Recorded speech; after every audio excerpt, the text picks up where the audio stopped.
lights up, you know you have a winner. She's got people calling from California. That's like huge, 3 hours difference. It's not live. You know, they just hear that she's on, and we get the calls from Florida. You know, what makes them call in? She's the real deal, you know, and people just need to have some kind of piece of that connection. When she helps someone, it's almost like she helps someone in the family. You know, she's just so happy that things worked out for them, and she really cares about people. As I say, she gets her pleasure from doing for other people, and a lot of people take advantage of her, and she doesn't even know it, you know. And we all talk to her and say, Gracie, you're giving away what you get paid for. And she'll say, yeah, but you know, they're so nice, and you know, they really have problems, and it's hard to say no. But that's Grace. I was directing a show a few years ago, a while ago, and this one story caught me, and I started crying, and I forgot to direct it after this. On my show, I had this woman, she had lost her son. He was a special needs boy, and so he only lived to the age of 13. And so this was maybe 6 months after she had buried him. And I had never met her before. She was talking to this woman, and she was picking up something. So she was on camera with me, and I was doing this document, and I was giving her information, doing my Western Union thing. And I said, I keep hearing a Kermit the Frog song. What's up with the frogs with your son? And she starts crying on camera. She said that her son had died from heart failure because he had some kind of, I guess, Down syndrome or something like that. And she used to sing it to him. She was Catholic, and at the funeral mass, she asked that song, Kermit the Frog song, It's Not Easy Being Green, because that was his favorite song, be played in the church. And took a little doing, but they allowed it, and he was thanking her for his song. Chills. I get chills every time I tell this story. So it was like, this woman was like over the moon. It was like, oh, you know, there really is, you know, a life after this, and I'm so happy, and, you know. How the heck could Grace know that? She could never know that. Who would know that? Nobody would know that. But she knew that, and that was like one of the biggest moments. I always talk about that. It's like, she started singing it, and the woman was crying. It was like the biggest moment that I've seen on there. And that's when I knew it was a real deal. And that was like, you know, in the beginning when I first started working here. But she does all that stuff.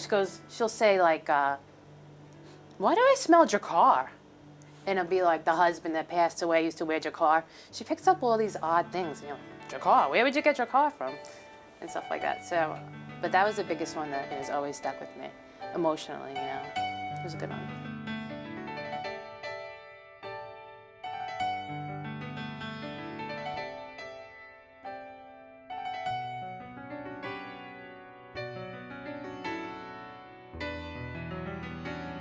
I think once you meet Grace, your life is not the same. So I wrote something this morning, and I love to be able to say it. Meeting Grace changes your life. It's the first for many in their quest for great guidance. Her intuition and gentleness is an excellent example of the rediscovery of spirituality that is going on in today's world.